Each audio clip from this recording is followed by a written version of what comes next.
नमस्कार, बहुत स्वागत है आप सभी का आप सभी के पसंदीदा कार्यक्रम मसला में, और मैं हूं आपके साथ ज्योति।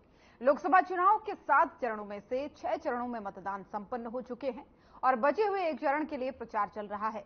हरियाणा में छठे चरण में वोट डाले गए, जिसको लेकर के बीजेपी लगातार दावा कर रही है कि फिर से वो प्रदेश में क्लीन स्वीप करने वाली है, क्योंकि ये बीजेपी के 400 पार वाले लक्ष्य को पूरा करने के लिए भी काफी महत्वपूर्ण हो जाता है। तो इसीलिए अब बीजेपी प्रदेश की हर सीट पर गहन मंथन भी करने में जुटी हुई है।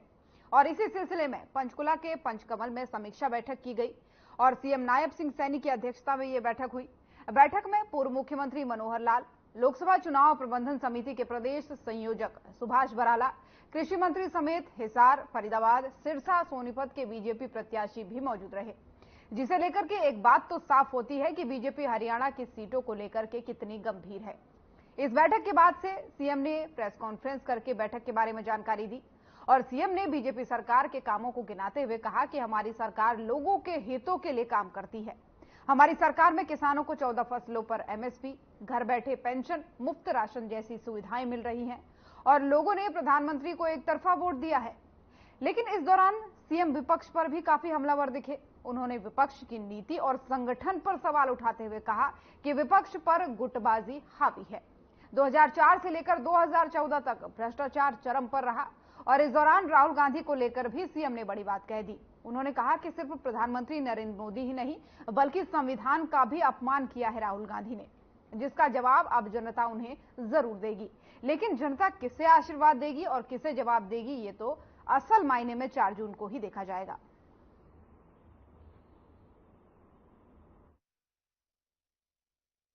कि लोगों ने जो हिस्सा लिया है इस लोकतंत्र में, और इस लोकतंत्र में हिस्सा लेते हुए आदरणीय नरेंद्र मोदी जी के प्रति उनका भाव देखने को मिलता था। और आज हमने समीक्षा बैठक भी की है। उस समीक्षा बैठक में भी जो निकल करके आया है कि हरियाणा के अंदर 11 कमल के फूल बहुत बड़े मार्जिन के साथ वो खिल रहे हैं और आदरणीय नरेंद्र मोदी जी को तीसरी बार इस देश का प्रधानमंत्री बनाने में हरियाणा की जो 2019 में भूमिका थी, वही भूमिका 2024 में हरियाणा के लोगों की रहेगी और हरियाणा के लोग तीसरी बार नरेंद्र मोदी जी को बड़े मैंडेट के साथ प्रधानमंत्री बना रहे हैं। ये सारा का सारा उस सर्वे में आया है।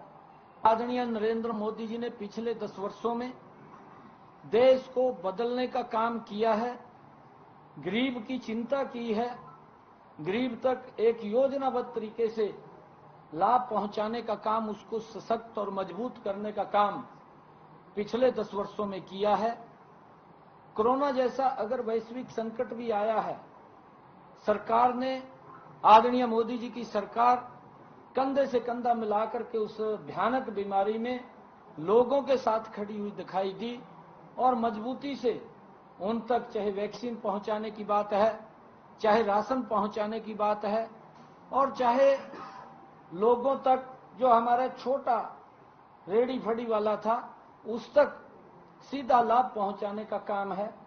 आदरणीय मोदी जी के ऊपर एक बड़ा विश्वास प्रदेश के लोग और देश के लोग करते हैं और उसका परिणाम है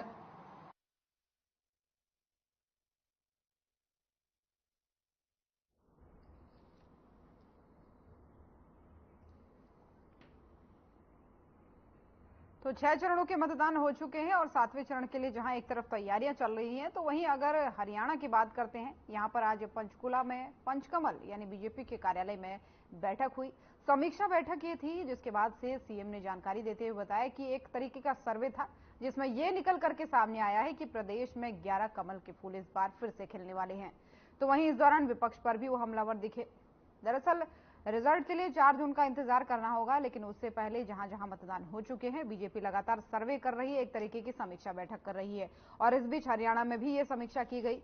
इस समीक्षा में कई जो है सीटों के बीजेपी प्रत्याशी भी मौजूद रहे, साथ में कई मंत्री मौजूद रहे और साथ ही सीएम नायब सिंह सैनी खुद इस बैठक की अध्यक्षता करते हुए नजर आए। और बैठक की तस्वीरें भी आप देख सकते हैं, जिसमें आप देख सकते हैं सभी बड़े चेहरे इसमें आपको दिख रहे हैं। बीजेपी के प्रदेश नेता जो बड़े मंत्री हैं वो भी दिख रहे हैं, सीएम नायब सिंह सैनी दिख रहे हैं, साथ में पूर्व सीएम दिख रहे हैं। यहाँ पर पहले उन्होंने दीप प्रज्वलित किया, उसके बाद से बैठक की और इस सर्वे की जानकारी उन्होंने एक बाकायदा प्रेस कॉन्फ्रेंस करते हुए दी, जिसमें उन्होंने कहा कि पूरे आत्मविश्वास के साथ ये बात सामने आती है कि एक बार फिर से प्रदेश में 11 कमल खिलने वाले हैं, यानी 2019 का इतिहास फिर से दोहराया जाएगा, ऐसा सीएम नायब सिंह सैनी ने कहा है।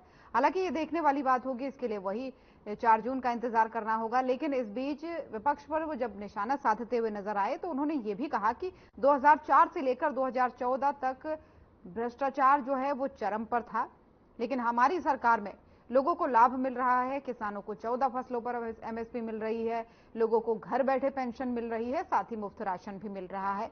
तो अपने सरकार के कामों को गिनाते हुए वो विपक्ष पर निशाना साधते हुए भी नजर आए।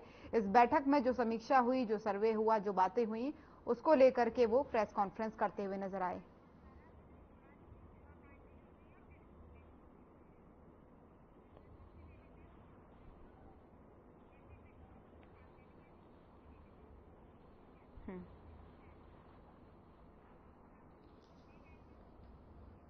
और इसी मुद्दे पर आज के मसले में हम चर्चा करने वाले हैं, इसी समीक्षा बैठक पर। उसके लिए मेहमानों का बड़ा पैनल हमारे साथ जुड़ेगा, लेकिन उससे पहले कुछ मेहमान हमारे साथ जुड़ चुके हैं। विभा पांडे जी, प्रवक्ता जेजेपी, हमारे साथ जुड़ चुकी हैं। साथ ही कृष्ण कुटिल जी, प्रवक्ता इनेलो, हमारे साथ जुड़ चुके हैं फिलहाल फोन लाइन पर। आप दोनों का बहुत बहुत स्वागत है।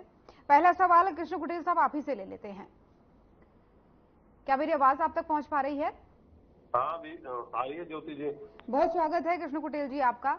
सवाल यह है कि मतदान हो चुके हैं प्रदेश भर में और ऐसे में 5% वोटिंग परसेंटेज का घटना कहीं ना कहीं चिंता का विषय जरूर है। लेकिन दूसरी तरफ बीजेपी मंथन भी कर रही है लगातार और ये कह रही है कि हमारे सर्वे में ये निकल करके सामने आ रहा है कि एक बार फिर से 11 कमल जो हैं खिलने वाले हैं प्रदेश में, यानी 2019 का इतिहास दोहराने वाला है। तो आपको क्या लगता है, क्या पार्टी के इसको लेकर के विचार है? देखिए ज्योति जी, जो छठे चरण का जो चुनाव हुआ और उस चुनाव में हरियाणा प्रदेश की 10 सीटें और एक विधानसभा करनाल की सीट थी, तो ये जनता का निर्णय है और जनता ने अपना मत पेटी के अंदर डाल करके सरकार बनाने के लिए और देश के हित में, जनहित में वो काम किया है और इसका परिणाम 4 जून को आना है। और 4 जून को जो है कि जो जनता का फैसला उस सबके सामने आ जाएगा, दूध का दूध और पानी का पानी हो जाएगा। सवाल यहाँ पर जो है कि इंडियन नेशनल लोकदल का है। इंडियन नेशनल लोकदल पार्टी ने जो है हरियाणा प्रदेश के अंदर लोकसभा का चुनाव जो है कि बड़ा मजबूती के साथ लड़ा, क्योंकि इंडियन नेशनल लोकदल का जो संगठन है वो मजबूत है और चौधरी अभय सिंह चौटाला जी ने जिस प्रकार से जनता की आवाज विधानसभा के अंदर उठाने का काम किया है, जनता ने जो है कि उनका सहयोग किया है और जनता ने वोट देने का काम किया है और हमें पूरा विश्वास है कि जनता ने हमारे हक के अंदर अपने वोट का इस्तेमाल करके जो है इस हरियाणा प्रदेश में और देश हित के अंदर जो है वो इंडियन नेशनल लोकदल की जो है कि भागीदारी सुनिश्चित करने का जो है कि वो काम वो चीज मैं समझ पा रही हूँ कुटिल साहब, वो चीज बिल्कुल समझ पा रही हूँ। लेकिन जो दावा और जो आत्मविश्वास बीजेपी बार बार दिखा रही है कि इस बार 11 कमल के फूल हरियाणा में खिलने ही खिलने हैं, तो उस आत्मविश्वास पर इनेलो का क्या जवाब है, ये मेरा कहना है। ज्योति जी देखिए, भारतीय जनता पार्टी का तो विश्वास जो है झूठ के ऊपर डिपेंड है। इन्होंने पहले कहा था हम 15-15 लाख रुपए जो के खाते के अंदर डालने का काम करेंगे, क्या आज 15 लाख रुपए जो के लोगों के खाते के अंदर आए हैं? दूसरा जो है कि इन्होंने कहा कि हम काला धन लेकर के आएंगे, क्या वो काला धन के लिए जो है कि कार्रवाई हुई है?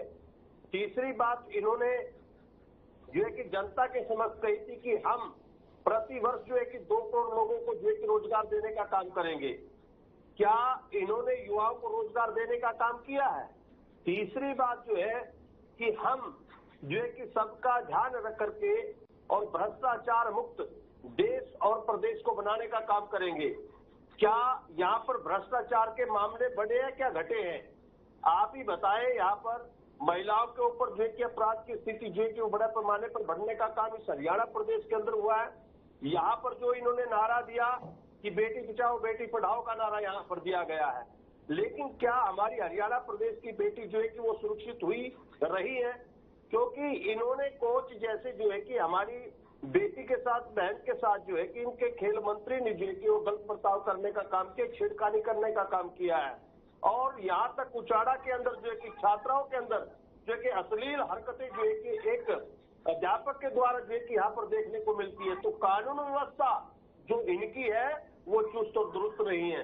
ये लोग झूठ में विश्वास करते हैं और जुमलेबाजी में विश्वास करते हैं और झूठ बोल करके लोगों को गुमराह करने का काम करते हैं। लेकिन पूर्ण रूप से जो है कि इनकी सरकार जो है कि वो फेल है। और यहाँ पर जो है कि मुफ्त राशन की बात करते हैं, आज जो इनका जो मीटिंग चल रही थी और मीटिंग के अंदर कहा कि हम 14 फसलों पर MSP देने का काम करें, घर बैठे पेंशन देने का काम करें, राशन प्रणाली के तहत जो है कि हम लोगों को मुफ्त राशन मुहैया करा रहे हैं। लेकिन आज मुफ्त राशन की जरूरत नहीं है, इस प्रदेश को शिक्षा रोजगार की जरूरत है। अगर शिक्षा और रोजगार का मुहैया होगा तो राशन तो अपने आप जो है कि वो बन जाएगा। लेकिन वो तो कह रहे हैं कि हमारे इन्हीं कदमों के तहत जो है एक तरफा वोट मिला है प्रधानमंत्री नरेंद्र मोदी को। ऐसा कुछ नहीं है। जो है कि हरियाणा प्रदेश के अंदर चुनाव जो है कि वो जनता ने लड़ा है। इनकी ओर से कोई किसी प्रकार का जो है कि वो साधन मुहैया नहीं है। तो इन्होंने तो सरकारी मशीनरी का दुरुपयोग करके जो है कि अपने पक्ष के अंदर जो है ये वोट डलवाने का काम किया। दूसरा, यहाँ तक जो है कि बहुत इनके कमल डाटा जैसे जो मंत्री पूर्व में मंत्री रहे हैं और उनका जो बेटा है वो गलत प्रोक्सी वोट डालते हुए जो है कि वो पकड़ा गया। और भी अन्य घटनाएं हरियाणा प्रदेश के अंदर जो है कि वो देखने को मिली है। ये लोग गलत काम के अंदर विश्वास करते हैं, सही काम के अंदर कोई विश्वास नहीं करते। ठीक है कुटेल साहब, लौटूंगी। विभा जी हमारे साथ लगातार बनी हुई है। विभा जी, मेरी आवाज आप तक पहुंच पा रही है? बिल्कुल ज्योति जी, नमस्कार आपको और सारे दर्शकों को और साथी प्रवक्ताओं को। बिल्कुल विभा जी, आपको भी नमस्कार। लगातार दावा बीजेपी इससे पहले भी कर रही थी कि हम 10 की 10 सीटें जीत रहे हैं, लेकिन इस बीच समीक्षा बैठक होती है और उसके बाद से ये कहा जाता है मुख्यमंत्री के द्वारा कि हमारे सर्वे में ये निकल करके सामने आया है कि एक बार फिर से 2019 का इतिहास दोहराया जाएगा और उपचुनाव की जो सीटें करनाल उस पर भी कमल खिलने वाला है। तो ऐसे में बीजेपी के दावों पर जेजेपी के क्या दाव हैं? जेजेपी का क्या कहना है? क्या बीजेपी के दावे उनको सही लगते हैं या फिर अगर नहीं लगते तो क्यों नहीं लगते हैं? देखिए, सभी पार्टियां दावा करेंगी कि उनके बहुत अच्छे वोटिंग हुई है, उन्हीं की सरकार बनेगी, उन्हीं की सीटें आएंगी। तो मैं थोड़ा सा डेटा देना चाहती हूँ, उस डेटा के ऊपर फैक्चुअल बात कर सकते हैं। तो जैसे आपने कहा 5% कम हुई है वोटिंग, जो चिंता का विषय है। तो चिंता का विषय किसके लिए है? अगर देखा जाए 17 लोकसभा, ये 17वीं लोकसभा के इलेक्शन है, इसके अंदर जब वोटिंग कम हुई है, 7 बार वोटिंग कम हुई है, तब तक इनकम्बेंट सरकार चेंज हुई। और जब वोटिंग ज्यादा हुई तो इनकम्बेंट सरकार के लिए बहुत अच्छा रहा है। जो एग्जिस्टिंग सरकार है, जो जैसे अभी बीजेपी है, तो उसके लिए बढ़िया है अगर वोटिंग ज्यादा होती है। और वोटिंग कम होती है, इसका मतलब सरकार के लिए खतरा है, लोग उसके अगेंस्ट ज्यादा है। तो पहली बात तो ये, तो आपने कहा चिंता का विषय है। पहली बात है चिंता का विषय है, बीजेपी के लिए ज्यादा है। दूसरी बात, गर्मी इस बार इतनी पड़ रही है। मैंने खुद बूथ पर देखा, सारे बूथ पर, कि सवेरे 7 बजे ही बहुत लंबी लाइन लग गई। 7 बजे से 12 बजे के बीच में बहुत ज्यादा वोटिंग हुई, उसके बाद 4 बजे के बाद हुई। तो एक गर्मी फैक्टर भी हो सकता है, क्योंकि इस बार बेहद गर्मी पड़ रही है। पर फिर भी इस बार जो जोश था लोगों में वो देखा गया। पर उसके बावजूद 5% कम हुई है, तो ये बीजेपी के लिए खतरे की बात है। अब आप कह रहे हैं कि इन्होंने जो दावा किया उसके ऊपर हमारा क्या क्लेम है? देखिए, क्लेम तो हम बहुत कुछ कर सकते हैं। मेरे पास 2-3 पॉइंट्स है, मैं ज्यादा पॉइंट्स नहीं बोलूंगी, क्योंकि अगर मैं बोलूंगी भ्रष्टाचार हुआ है, ये हुआ है, वो हुआ है, तो जब तक वो प्रूव नहीं होता तो ये खाली बातें करने वाली होती। सिंपल सी बात है, हम भी सरकार में थे, हमने ये देखा हमारे सरकार से बाहर आने के बाद कैसे चीजें ठप हुई, बहुत एविडेंट था। कैसे सरकार में कितनी भी दिक्कतें आई, और आप देख रहे हैं कैसे एमएलए छोड़ के भी जा रहे हैं। दूसरी चीज, अगर ये कहते हैं कि हमने गरीबी हटाई, ये तो नेशनल लेवल की बात है, हमने गरीबी हटाई। मुझे लगता है कि इन्होंने गरीबी को एक नया पैकेज दे दिया है। 5 किलो जो ये आपको राशन देंगे, ये एक गरीबी का नया तरीका है मार्केटिंग करने का। तो ये तो बिल्कुल क्लियर है कि बीजेपी मार्केटिंग में बहुत अच्छी है। और आम जनता जो है, जिसे ये मार्केटिंग के फंडे नहीं पता होते, वो यहाँ फंस जाती है। तो 5 किलो भैया हम राशन सबको देंगे, ये आप नहीं देख रहे कि आप गरीबी को मार्केट कर रहे हैं। दूसरी चीज, अगर मैं ये कहूँ कि 10 साल में बीजेपी अपने लिए कोई अच्छा नेता नहीं खड़ा कर पाई, तो ये कोई झूठ नहीं है। अगर ये प्रज्वल के जैसे एक इतना मानसिक रोगी जो हो सकता है, जिसने 3000 रेप केसेस किए, 2800 ब्लैकमेलिंग के अलग अलग महिलाओं के साथ वीडियो बनाए, उसको अगर मोदी जी वोट मांग सकते हैं उसके लिए, तो मैं तो इस दहशत में हूँ कि कल को ऐसा कैंडिडेट, मैं गुड़गांव वासी हूँ, गुड़गांव लोकसभा के लिए ऐसा कैंडिडेट अगर बीजेपी खड़ा करती है और लोग उसे वोट देते हैं, मैं इस पर भी आऊंगी, लोग फिर भी क्यों वोट करेंगे? अगर प्रज्वल जैसा कैंडिडेट गुड़गांव लोकसभा में भी खड़ा कर दिया जाए तो हमारी क्या हालत होगी, हम महिलाओं का क्या हाल होगा? नवीन जिंदल जी का आपको केस पता ही है, तो ये तो फैक्ट है, ये तो सबको पता है।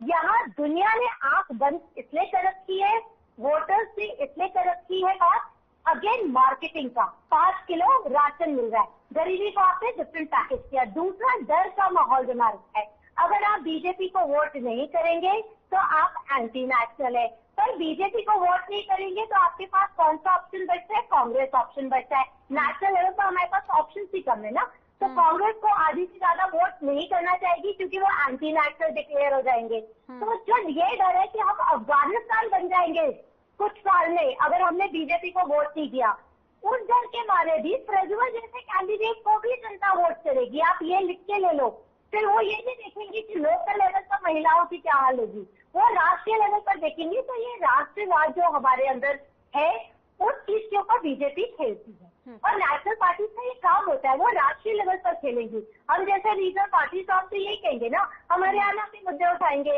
हम हरियाणा को बेटर करेंगे। तो ये जो बॉल गेम है वो टोटल डिफरेंट है नेशनल लेवल की। तो अगर ये दावा कर रहे हैं तो ये दावा करते रहे, पर मैं वही बता रही हूँ 5% जो वोटिंग कम हुई है, इस बार एंटी इनकम्बेंसी बहुत ज्यादा है, और ये चिंता का विषय बीजेपी के लिए। माननीय मोदी जी ने खुद कहा कि हमने तो विपक्ष को फंसा दिया 400 पार के नारे में। इंटरनली बीजेपी का टारगेट था मुश्किल से 300 आ जाए उनकी आएंगी 250 के बीच में। तो ये जो वो खुद ही बोल रहे कि 400 कैसे आएगी हमारी, हमने तो ये विपक्ष को एक मुद्दा दे दिया, वो उसी में उलझ गए। ये कौन बोल रहा है? ये कौन बोल रहा है विभाजी? ये कौन बोल रहा है? ये बात कौन बोल रहा है? मोदी जी के अपने वीडियो निकले हुए हैं कि हमने तो विपक्ष को 400 पार का नारा दे दिया, वो उसी में फंस गए हैं। आप खुद देख लीजिए। तो वही कह रही हूँ, जो मार्केटिंग स्किल्स है बीजेपी की, ये वहाँ खेला जाता है डिफरेंट लेवल का। इनका इंटरनल टारगेट मैं बता रही हूँ, आप रोहिला जी से भी पूछे ना, 300 का है, ये 250 तक आ जाए, इनकी बहुत बड़ी बात है। इस बार काफी एंटी इनकम्बेंसी है, क्योंकि आप राष्ट्रीय लेवल पर तो बात करते हैं। अगर मैं गुड़गांव की बात करूं तो मेरे लिए बीजेपी ने किया ही क्या है, मैं राहुल जी की इतनी सारी स्टेटमेंट बता सकती हूँ जहाँ वो खुद मान रहे हैं मैंने कोई काम नहीं किया, मेरे कार्यकर्ताओं ने काम नहीं किया, फिर भी मैं जीतूंगा क्योंकि मुझे मोदी जी के नाम पर वोट मिलेंगे। ऐसे ही वो जो रेपिस्ट है प्रज्वल, वो भले ही जर्मनी भाग गया, पर वो भी होता ना कैंडिडेट यहाँ का, तो वो भी बोलता चाहे मैं 3000 की 6000 केसेस कर दूं, फिर भी मैं जीतूंगा मोदी जी के नाम पर। क्योंकि अगर बीजेपी को वोट नहीं किया तो ये परसेप्शन बनाया गया है कि आप एंटी नेशनल है, आप बिल्कुल, आप मोदी जी के अगेंस्ट कहेंगे तो आप बिल्कुल खराब हैं, आप राष्ट्र के बारे में नहीं सोच रहे। आपको सारी तो ये बताइए विभाजी, क्या लोग इस बात को नहीं समझते? अगर इस एजेंडे के तहत ये बात फैलाई जा रही है तो क्या लोगों के अंदर इतनी समझदारी नहीं है कि उनको क्या सोचना चाहिए, क्या नहीं सोचना चाहिए? मैंने आपको क्या बताया कि जब आपका सांसद जो 20 साल से सांसद यहाँ है गुड़गांव का, खुद कह रहा है कि मुझे तुम्हारे वोट नहीं चाहिए, मुझे तो 2 मेरी ये कॉन्स्टिट्यूएंसी जिता देंगी, है ना, और मुझे तो मोदी जी के नाम का वोट मिलेगा। मैंने 10 साल में काम नहीं किया, अगले 5 साल मुझे और दे दो। इससे ज्यादा आपको वहाँ क्या प्रूफ चाहिए? आप राजेंद्र जी की सारी स्टेटमेंट सुन लीजिए। हमने तो उन्हें डोर टू डोर करवा दिए इस बार। हमने कहा था हम बीजेपी को डोर टू डोर वोट मंगवा देंगे। हमने जहाँ जहाँ हमारा कैंडिडेट राहुल यादव पाजलपुरिया गया, पीछे पीछे उसके बाद इंद्रजीत जी 10 साल बाद आए अपनी कॉन्स्टिट्यूएंसी में वोट मांगने के लिए। आप उनकी स्टेटमेंट भी सुन लेना, उसमें कितनी एरोगेंस है। उन्होंने तो एक जर्नलिस्ट पर हाथ भी उठाने की कोशिश की थी जब उनसे पूछा गया था आपके क्या विचार है राहुल यादव पाजलपुरिया के लिए। तो आप एरोगेंस देखिए ना।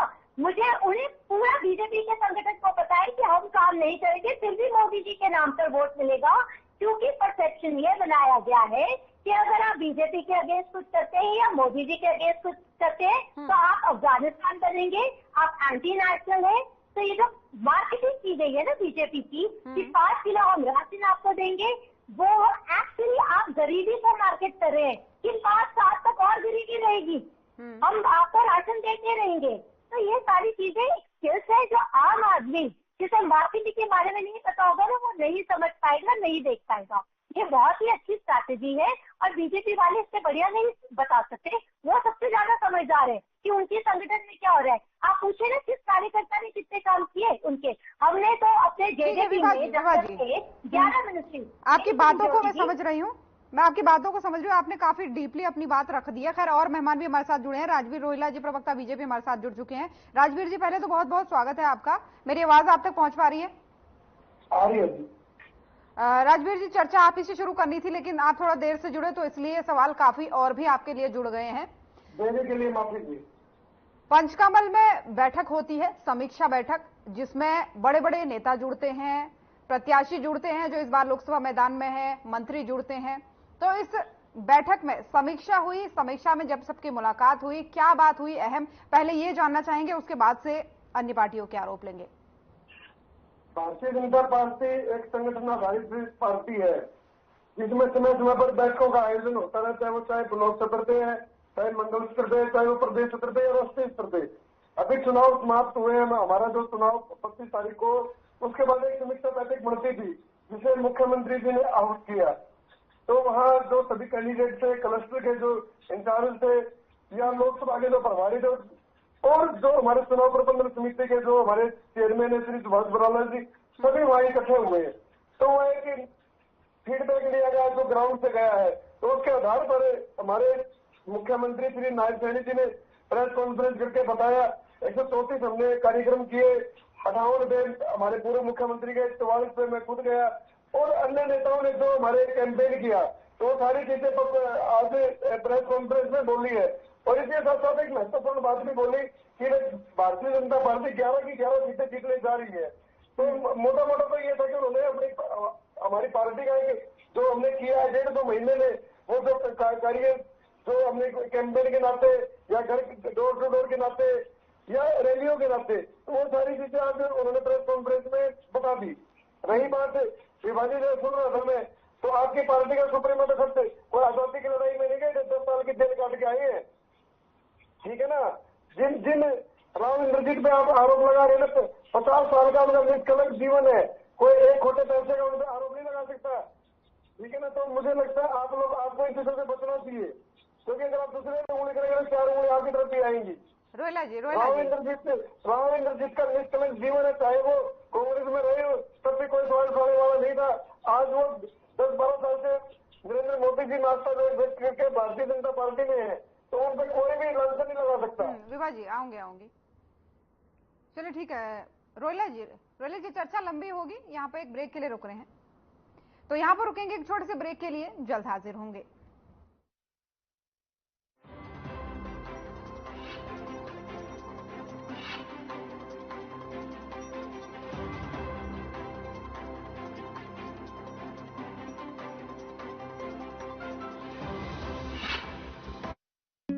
Hey mom! Hey, look! I can download a song really fast.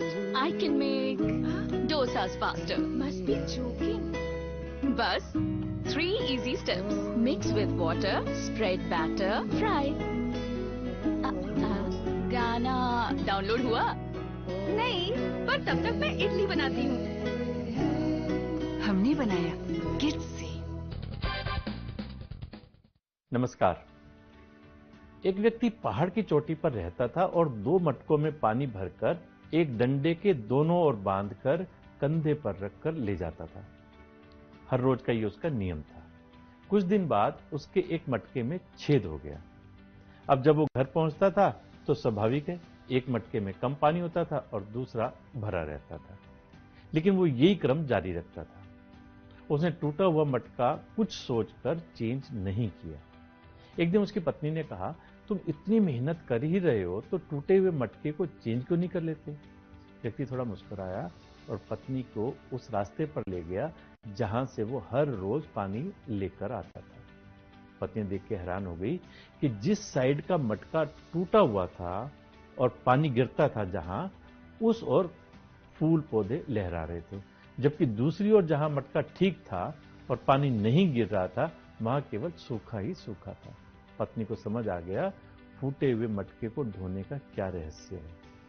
मित्रों, कोई भी चीज, कोई भी व्यक्ति बेकार नहीं होता, बस उसे सही इस्तेमाल करना आना चाहिए। दोस्तों, ईश्वर के हर फैसले पर खुश रहो, क्योंकि ईश्वर वो नहीं देते जो आपको अच्छा लगता है, बल्कि ईश्वर वो देते हैं जो सबके लिए अच्छा है। नमस्कार।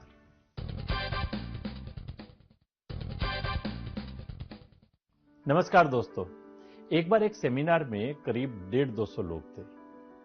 उस सेमिनार के स्पीकर ने जेब से 500 रुपए का नोट निकाला और लोगों से पूछा, इस नोट को कौन कौन लेना चाहेगा। सभी लोगों ने हाथ उठा दिए। इसके बाद उसने उस नोट को तोड़ मरोड़ कर खराब कर दिया और फिर वही सवाल पूछा, इस नोट को कौन कौन लेना चाहेगा। फिर सबके हाथ ऊपर उठ गए। तीसरी बार उसने उस नोट को जमीन पर गिराकर अपने जूते से उसे रगड़ दिया और फिर वही सवाल दोहराया कि अब इस नोट को कौन कौन लेना चाहेगा। स्वाभाविक, इस बार भी सभी के हाथ उठ गए। स्पीकर ने मुस्कुराते हुए कहा, दोस्तों, रुपया रुपया ही रहता है, चाहे इसे कितनी भी बार गंदा करो तब भी उसकी वैल्यू कम नहीं होती। उसी तरह जीवन में हम भी अपने गलत डिसीजन के कारण या विपरीत परिस्थितियों के कारण कई बार पिसते हैं, गिरते हैं, निराश हताश होते हैं, अपना संतुलन या कॉन्फिडेंस लेवल खो बैठते हैं। लेकिन हम अपनी वैल्यू कम होने ना दें, अपना हौसला बरकरार रखें और सर्कमस्टांसेस का डट कर मुकाबला करें, तो एक बार पुनः सूर्य उदय होने में देर नहीं लगेगी। कहते हैं ना, हर मुश्किल से निपटना तेरे लिए आसान होगा, हर मुश्किल से निपटना तेरे लिए आसान होगा अगर तेरे अंदर हौसलों से मुकाबला करने का हुनर होगा। नमस्कार। Hey mom, hey, look, I can download a song really fast. I can make dosas faster. Must be joking. Bus, 3 easy steps. Mix with water, spread batter, fry. गाना डाउनलोड हुआ? नहीं, पर तब तक मैं इडली बनाती हूँ। हमने बनाया किड्स।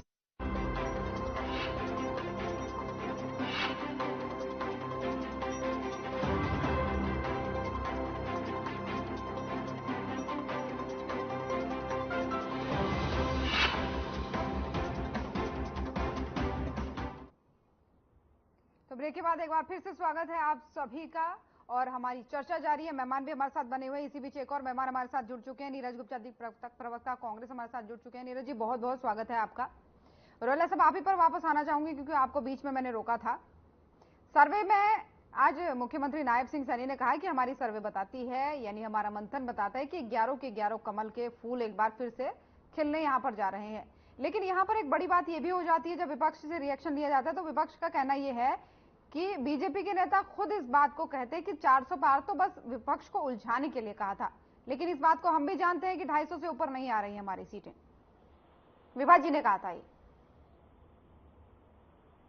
ये जनता का नारा है जी, अब की बार 400 पार।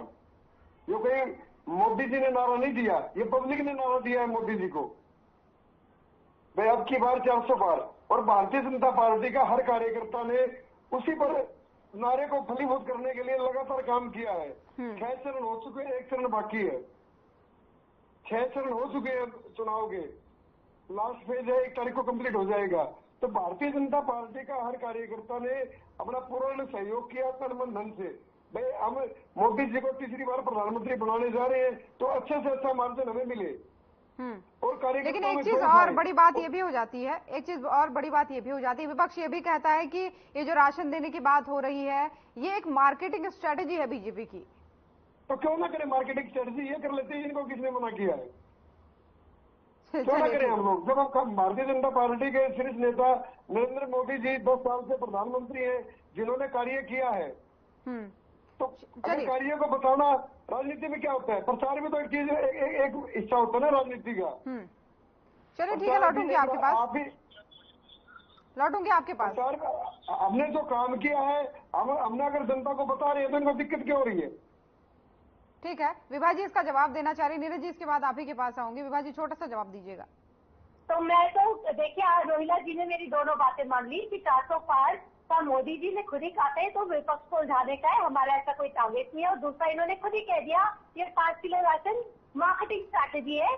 मार्केटिंग किस चीज की जब की जा रही है? गरीबी कंटिन्यू रहेगी, गरीबी हटेगी नहीं 5 किलो राशन। तो रोहिला जी बहुत बहुत धन्यवाद, आपने खुद ही मेरी बातों को पूरा नोट कर दिया अच्छी तरह कि मैंने जो बोला ठीक बोला। मैं वही बता रही हूँ, आम जनता को ये मार्केटिंग स्ट्रैटेजीज नहीं समझ आती है, बड़ी डीप मार्केटिंग स्ट्रैटेजीज है। और मैं धन्यवाद करती हूँ हमारे बीजेपी प्रवक्ता का कि उन्होंने आपकी डिबेट पर इस चीज की हाजिरी भेजी है। ये बहुत गूढ़ विषय रहता है मार्केटिंग का, और आम जनता की समझ के बाहर रहता है। चलिए ठीक है, तो वो जो परसेप्शन बनाए जाते हैं उसी पर ही जाती है, और परसेप्शन डर का बनाया गया। उससे जिस दिन जनता बाहर आएगी, ये डर वाले परसेप्शन पे जवाब लूंगी मैं। खैर, नीरज जी भी बने हुए हमारे साथ बहुत देर से। नीरज जी, मंथन चलता है आज बीजेपी कार्यालय में और ये कहा जाता है कि हमारे सर्वे में 11 कमल खिल रहे हैं हरियाणा में, यानी 10 लोकसभा सीटों का इतिहास जो 2019 में बना था वो फिर से दोहराया जाएगा और एक उपचुनाव की सीट पर भी कमल खिल रहा है। ये हमारा सर्वे है, ऐसा कहना है बीजेपी वालों का हरियाणा में। तो ऐसे में आपका सर्वे, आपका मंथन क्या कहता है? नीरज जी आपकी आवाज नहीं पहुंच पा रही है, शायद म्यूट है आपका कॉल।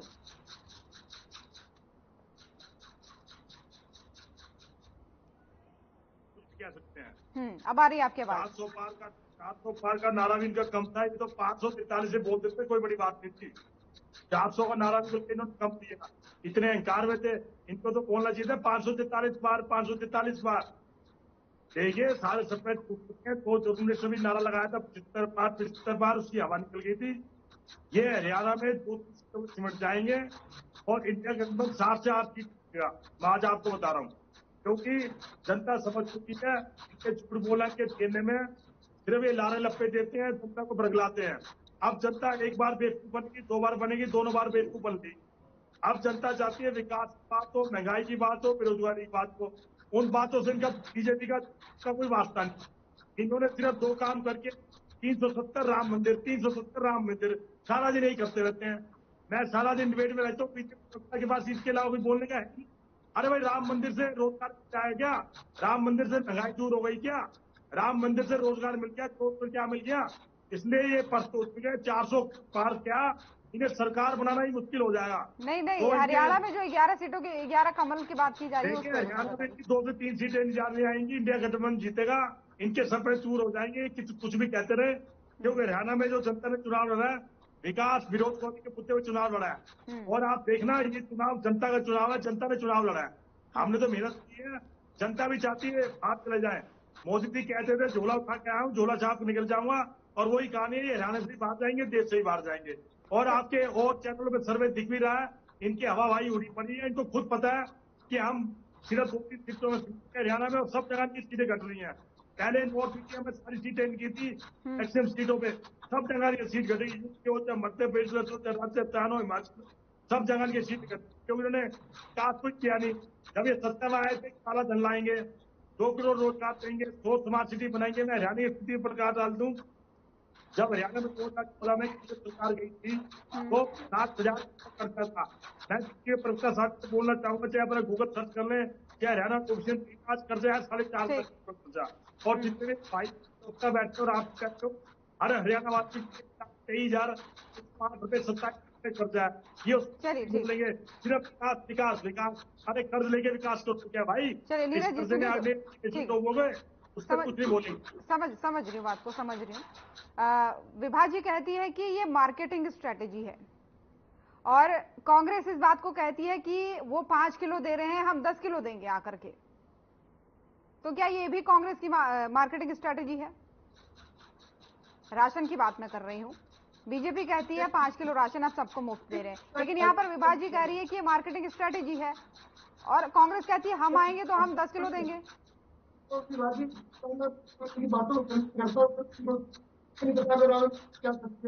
बोला बड़ा बात की हो, तो मैं चाहूंगा आपकी आवाज में डिस्टर्बेंस आ रहा है, आवाज में काफी डिस्टर्बेंस आ रहा है आपकी। मैं रोकूंगी यहाँ पर रोहिला जी आपको भी। और इन्होंने न्याय पत्र लाए थे, सबको 72 हजार दे रहे थे। अब पता नहीं वो 72 हजार से 1 लाख कैसे बन के वो 5 किलो से 10 किलो कर देंगे ये। रोहिला जी ये इन लोगों का कोई जनाधार नहीं बचा कांग्रेस का। इन्होंने भाई साहब ने खुद बोला है कि जनता ने चुनाव लड़ा। मगर तुम किस लिए थे फिर यहाँ? जब जनता ने चुनाव लड़ा है तो तुम्हारी पार्टी क्या कर रही थी? ठीक है ना। तो इनका जनाधार वाला मामला चंपा रहा। भारतीय जनता पार्टी ने बिल्कुल सौहार्दपूर्ण तरीके से चुनाव लड़ा हरियाणा में, और 10 की 10 सीटें जो हमारी लोकसभा की है और 1 सीट जो हमारी विधानसभा की है। क्योंकि अभी त्रिलोचन सिंह जी ने आरोप लगाए थे, नीरज गुप्ता से पूछना एक बार आप ये बात, तो उन्होंने अपनी पार्टी के नेताओं से आरोप लगाए कि इन्होंने हमारी कॉपी खोदने का काम किया है, यानी कि गद्दारी की है, मतलब कांग्रेस के मतलब जो नेताओं ने करनाल में। और ये चीजें यहाँ नहीं, ये हर विधानसभा में लोकसभा में ऐसे हुआ इनके साथ। क्या गद्दारी की है? मैं समझी नहीं रोहिला जी, क्या गद्दारी की है कांग्रेस के नेताओं ने? ये जो कांग्रेस के कैंडिडेट है ना त्रिलोचन सिंह जी करनाल से, उन्होंने 3-4 दिन पहले बयान दिया था चुनाव खत्म होने के इससे पहले या बाद में, मेरे को ध्यान नहीं, तो कल या परसों दिया था बयान उन्होंने कि वे कांग्रेस के करनाल के नेताओं ने मतलब मेरे साथ विश्वासघात किया और उन्होंने भाजपा को वोटें दिलवाई है, और उन चीजों को उन्होंने पब्लिक प्लेटफॉर्म पे बोला मीडिया में। अच्छा ठीक है, मैं इसका जवाब नीरज जी से लूंगी, लेकिन उससे पहले कुटेल साहब आपके पास आना चाहूंगी। मेरी आवाज आप तक पहुंच पा रही है? कुटेल साहब मेरी आवाज पहुंच पा रही है? हाँ आ रही है ज्योति जी, आ रही है आपकी बात। कुटेल साहब सवाल ये है कि जो 5% मतदान घटा है, बाकी तो तीनों का आप सुन ही रहे हैं, जो 5% मतदान घटा है, ये जेजेपी का कहना है कि ये बीजेपी के लिए चिंता का विषय है। तो आपको क्या लगता है ये किसके लिए चिंता का विषय है? क्योंकि अगर इस बार जनता को अपने लिए ऑप्शंस दिख रहे थे, विकल्प दिख रहे थे, तो वोटिंग परसेंटेज बढ़ना चाहिए था। देखिए ज्योति जी, 5% वोट का घटना, ये जो भारतीय जनता पार्टी की सरकार और यहाँ पर रही है, तो वो जनता को इतना अवेयर नहीं कर पाई कि वो अपने मत का जो है कि वो सही इस्तेमाल करे। लेकिन प्रचार तो आप लोग भी कर रहे थे ना, आप ही लोग अवेयर कर देते।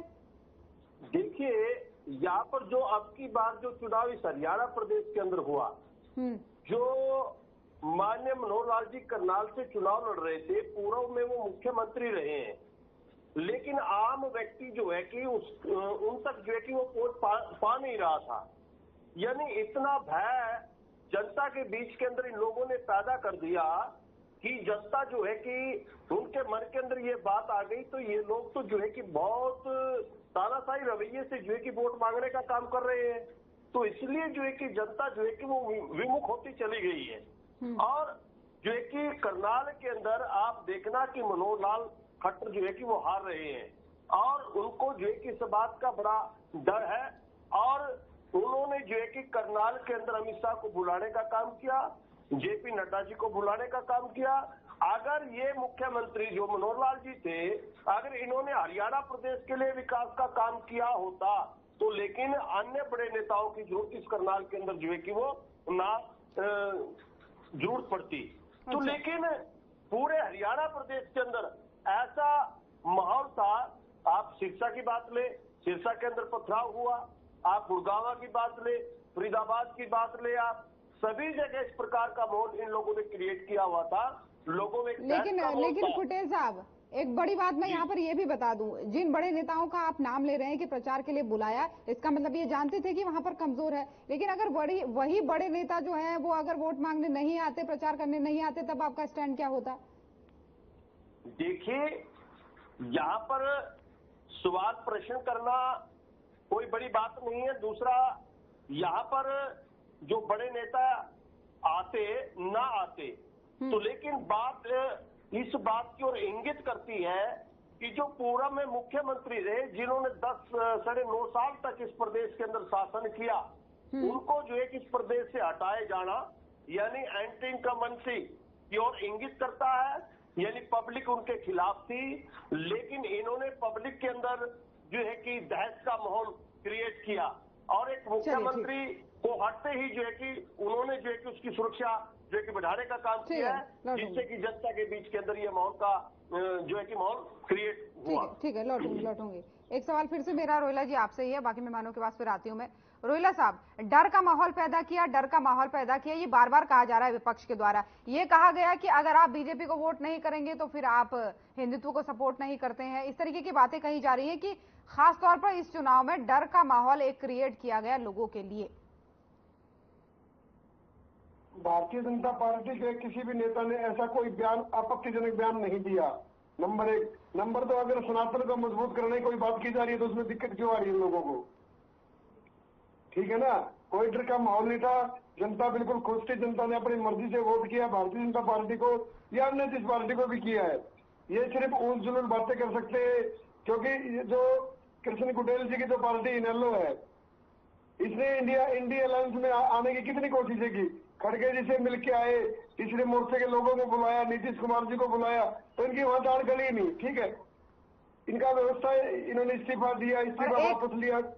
एक और बात कही जा रही है यहाँ पर जो है विपक्ष के द्वारा। विपक्ष बार बार इस बात को कह रहा है कि जो बड़े नेता हैं वो प्रचार के लिए आए। अगर मुख्यमंत्री जो पूर्व थे मनोहर लाल, उन्होंने काम किया होता तो जरूरत नहीं पड़ती। एक तरफ ये कह रहे हैं कि प्रचार आपने उस तरीके से नहीं किया, यानी लोगों को जागरूक करने का काम नहीं किया। लेकिन दूसरी तरफ ये भी कह रहे हैं कि बड़े नेताओं को आने की जरूरत पड़ी, अमित शाह को आने की जरूरत पड़ी, जेपी नड्डा को आने की जरूरत पड़ी, प्रधानमंत्री को खुद आने की जरूरत पड़ी। इसका मतलब कि काम नहीं किया था। जहां जिस नेता को बुलाना चाहिए था हमने बुलाया, आगे भी बुलाएंगे, क्योंकि हमारी पद्धति है। ठीक है ना, ये हमारी पद्धति है। हमारे नेताओं को हमारे पास 4 प्रचारक हैं, हम बुलाएंगे, हम उनका जहां जरूरत होगी वहां उपयोग करेंगे।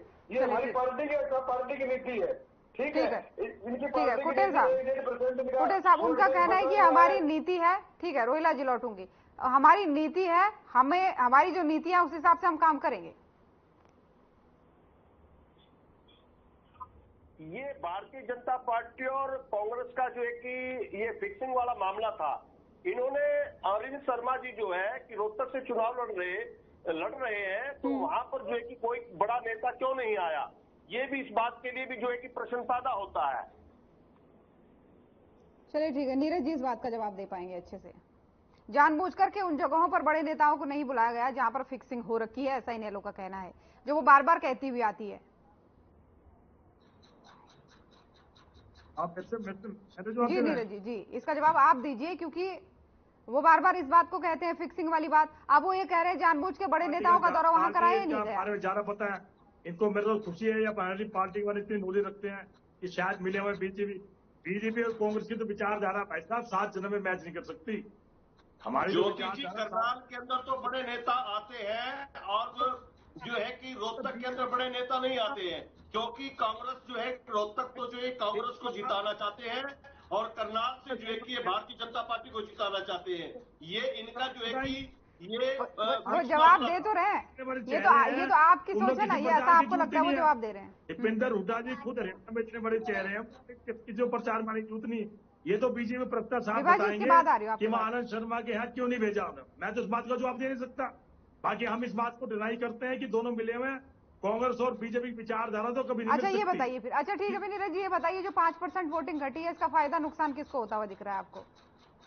हाँ जी, ये जो 5% वोटिंग घटी है, इस बार इतना प्रचार किया, चुनाव आयोग ने दमखम लगा दिया, प्रशासन ने लगा दिया, पार्टियों ने लगा दिया, लेकिन बावजूद उसके 5% जो है वोटिंग प्रतिशत घटना, किसको फायदा किसको नुकसान दे रहा है? से आता हूँ, फरियाद में शहरी क्षेत्र में वोट कम पड़े हैं और शहरी क्षेत्र में वोट कम पड़ने से इसका सीधा नुकसान बीजेपी को है।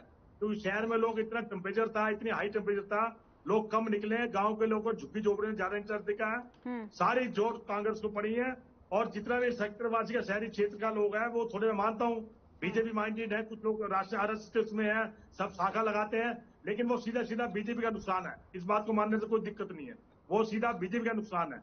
और दूसरा, जनता इनकी नीतियों से कुछ नहीं, जनता ने वोट ही देना छोड़ दिया भाई।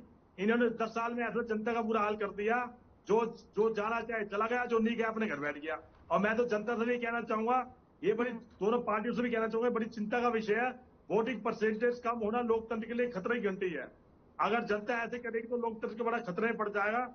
जनता को भी सोचना चाहिए, पार्टियों को इस बारे में सोचना चाहिए। हमारी पार्टी चुनाव में जित सकती क्यों नहीं हुई। दूसरा, इलेक्शन कमीशन ने भी कोई चुनाव बढ़ाने के लिए कोई पैसे गणना नहीं की। दूसरा, इतनी गर्मी में चुनाव, आजकल तो मौसम से पहले पता चल जाता है कितनी गर्मी कैसे पड़ेगी। मुझे समझ नहीं आता था 25 मई को हरियाणा का चुनाव आगे पीछे भी हो सकता था, पहले भी करा सकते थे। आज तो ऐसे ऐसे घर हैं चुनाव पे, मौसम पे सब पता चल जाता है, महीने बाद कितनी गर्मी होगी, 15 दिन बाद कितनी गर्मी होगी। लेकिन मुझे बड़ी दिलचस्पी है, इतनी गर्मी में ना इनका कमल मुरझा गया। अब कमल खिलेगा नहीं कभी, कमल सिर्फ थोड़ा सा खिलेगा, इतना सा बस।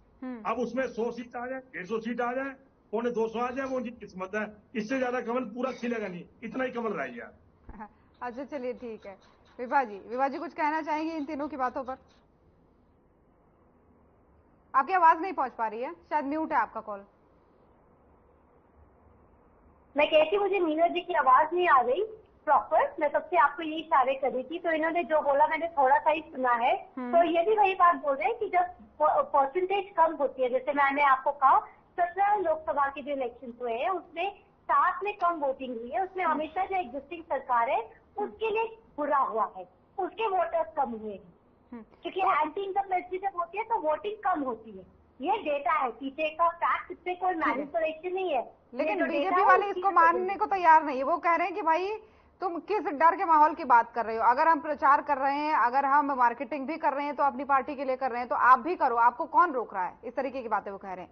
नहीं तो हम तो करते हैं, पर हम नेशनल लेवल की नहीं करते, हम तो रीजनल पार्टी है। हम तो यही बताएंगे कि हमने हरियाणा के लिए हमारी 11 मिनिस्ट्रीज में कितना काम किया और वो सब मानते हैं, तो हम तो यही कहेंगे हम हरियाणा के लिए और काम करेंगे। मैं अपनी गुड़गांव कॉन्स्टिट्यूएंसी की बात करती हूँ कि गुड़गांव कॉन्स्टिट्यूएंसी का बेड़ा गर्क कर दिया 10 साल में राव इंद्रजीत जी ने। हम कूड़े के ढेर पर मर रहे हैं, हम पोल्यूशन से मर रहे हैं, पेड़ नहीं लगाए गए, कुछ भी नहीं किया गया। अब हम सरकार से बाहर है तो अब कूड़ा जलाए जा रहे हैं, हम तो कैंसर से मरेंगे। ये कहते हैं ये डर का माहौल नहीं बनाते, तो जो बार बार कहते हैं कि हम अफगानिस्तान बन जाएंगे, तो क्या बीजेपी प्रवचन करती है वो है? और हम जब कूड़े की बात करते हैं कि हम कूड़े से कैंसर से मर जाएंगे, तो वो हम डर बना रहे हैं, हम मार्केटिंग कर रहे हैं। नहीं जी, मार्केटिंग के लिए ना आपकी जो स्ट्रैटेजी है वो नेशनल लेवल की है, हम तो हरियाणा की बात करेंगे। और हम मार्केटिंग की नहीं, हमने जो 11 मिनिस्ट्रीज में पहली बार हमारी जब सरकार बनी उसकी काम गिनाएंगे। हमारे पास तो पिछले 5 साल ही है गिनाने के लिए, हम तो वही अपने गिनाएंगे ना, उसके अलावा क्या गिनाएंगे? आपने जिसने 20 साल में अभी तक कांग्रेस की कार्य खराब है। अब राजनीति जी कह रहे हैं राव इंद्रजीत जी पहले कांग्रेस में थे तो भी बड़े अच्छे थे, अब बीजेपी में आए तो भी बड़े अच्छे हो गए, तो बीजेपी में आके ये तो खुद ही कह रहे हैं कि सारी वो वोटिंग मशीन धुल जाती है, बिल्कुल सब साफ हो जाता है। नहीं तो खुद ही जो मार्केटिंग के वर्ड है ये खुद इसके ऊपर डेटा बोलते हैं कि हाँ जी हमने आपकी आवाज नहीं आ रही है। ठीक है, रोकूंगी यहाँ पे विभा जी आपको। वो हमारी आवाज संसद में बताता है, ठीक है ना? एक सांसद के कामों का नहीं पता आपको, भाई सांसद का काम क्या होता है? सांसद का काम होता है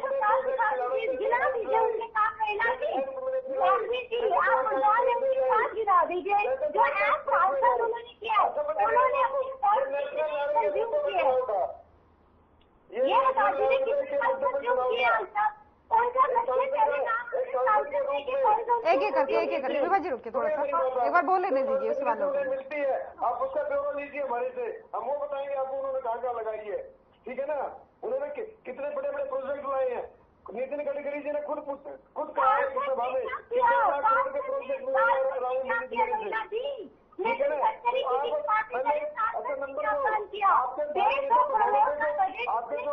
विभा जी एक बार सुन लीजिए ना, एक बार सुन लीजिए, लौटूंगी। गलत बात है। ने कहा जो काम है संसद में हमारी आवाज उठाता है, उसने कितनी संसद में कहा लगाई, आप इसका केवल लीजिए हमारे।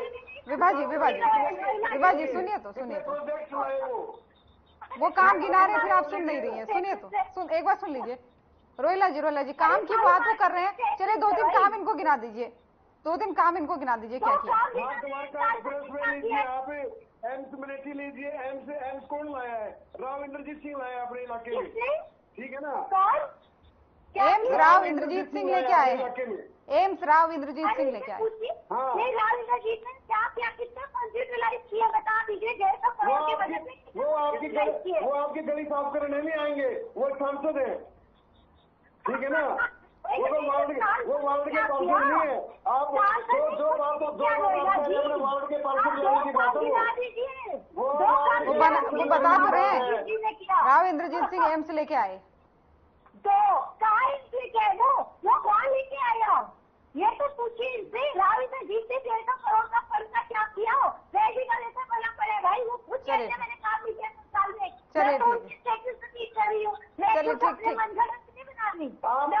आपके कैंडिडेट की जमानत जब्त होगी, 20 साल और भी नहीं आने वाले। 4 तारीख को यही मिलेंगे हम लोग। रोहिला जी वीडियो चला दो। जो उन्होंने कहा मैंने 10 साल से काम नहीं किया, मुझे 5 साल और दे दो। चला दो वीडियो। उन्होंने अपना एक सांसद के नाते, एक मंत्री के नाते अपना पूरी जिम्मेवारी निभाई है। चलिए ठीक है।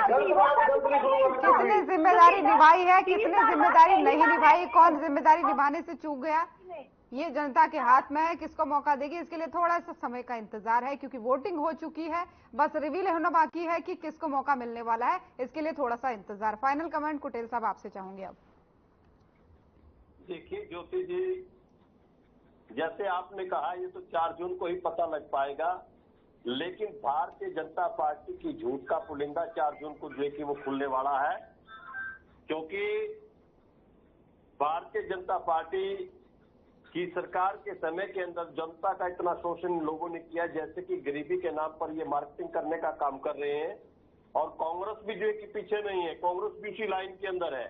कांग्रेस कह रही है कि भाई हम 10 किलो देंगे, और इसके अंदर भी जो है कि ये जो राशन बांटने वाला जो मकड़जाल है, नित्य प्रतिदिन करनाल के अंदर जो है, जो खाद्य आपूर्ति विभाग के जो अधिकारी हैं, वो बड़ा पैमाने पर जो है कि वो घपला करने का काम करते हैं। कहीं पर जो है फर्जी राशन कार्ड का मामला आता है, कहीं पर जो है कि राशन ना देने का मामला आता है, और पता नहीं कितना जो है कि इन्होंने राशन डकार दिया और कितने अधिकारी को इन्होंने जो है कि वो मोटा करने का काम किया। और उसके अंदर जो है कि भारतीय जनता पार्टी के जो नेता है बड़े पैमाने पे जो है वो खेप लेने का भी काम करते हैं। तो ऐसी तमाम बातें जो है कि वो आज देखने को मिल रही है, और जनता इसका जवाब देगी। और जनता ने अपने मत का सही उपयोग किया। 4 जून को जो है कि इसका परिणाम हम सब लोगों को जो है कि वो मिल जाएगा।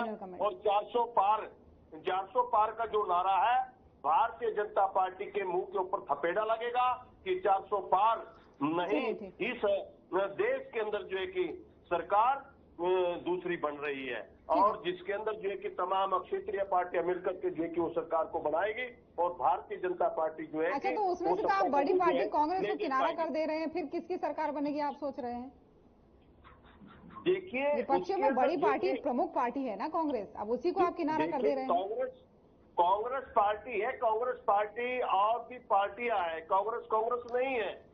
देश के अंदर बहुत बड़ी पार्टी है। शरद पवार जी की एनसीपी पार्टी है, ममता बनर्जी की पार्टी है, लालू प्रसाद यादव की पार्टी है, बीजू पटनायक जी की पार्टी है, और देश के अंदर बहुत बड़ी बड़ी पार्टियां हैं। और ये मिलकर के जो कि पहले भी अभय चौटाला जी ने कहा था कि इंडिया गठबंधन के अंदर। ठीक है नीरज जी, फाइनल छोटा सा कमेंट। ठीक है कुटेल साहब रोकूंगी आपको। नीरज जी छोटा सा कमेंट। आप कामयाब होगे अगर अलग अलग लड़ोगे। ठीक है नीरज जी, मेरे को मुझे सुन पा रहे हैं आप? मेरी आवाज आ पा रही है आप तक? नीरज जी मेरी आवाज आप तक पहुंच पा रही है? छोटा सा कमेंट। मेरे आवाज क्लियर नहीं आ रही आपकी डिबेट में, किसी की आवाज क्लियर नहीं आ रही। फिर भी मैंने जो सुना उसको जवाब देता हूँ। देखिए इल्जाम लगा रहे हैं कांग्रेस पार्टी उसी लाइन में है, कांग्रेस पार्टी हमारे इतना बोल रहे हैं। देखिए वो कांग्रेस पार्टी बहुत बड़ी पार्टी है। आपने और पार्टी को जिक्र किया, वो सब रीजनल पार्टी है, और कांग्रेस पार्टी बिना कोई भी सरकार संभव नहीं है। जो इंडिया गठबंधन हमारा एक सामूहिक प्रयास है लोकतंत्र को बचाने का। दूसरा, अभी हरियाणा में आप इतनी बहस करने की जरूरत ही नहीं। 4 जून को पता चल जाएगा जनता जनार्दन किसकी नीतियों पे, किसकी विचारधारा पे मोहर लगाती है। ये फैसला में जनता पे छोड़ देना चाहिए। ठीक, आप 3-4 दिन बचे हैं, तौर पर 4 जून पर ही सब हमें निर्भर रहना चाहिए। आप बहुत ज्यादा बहस करने का कोई फायदा नहीं है, आप सही कह रहे हैं। फिलहाल बहुत बहुत धन्यवाद आप सभी मेहमानों का हमारे साथ जुड़ने के लिए। तो आज पंचकुला में पंचकमल कार्यालय यानी बीजेपी के कार्यालय में एक समीक्षा बैठक हुई, जिसमें मुख्यमंत्री नायब सिंह सैनी समेत बीजेपी के बड़े बड़े नेता मौजूद रहे। इस बैठक में ये कहा गया कि इस बार दोबारा से यानी 2019 का इतिहास दोहराने वाली है बीजेपी। तो आज के इस मसले में इतना ही। नमस्कार।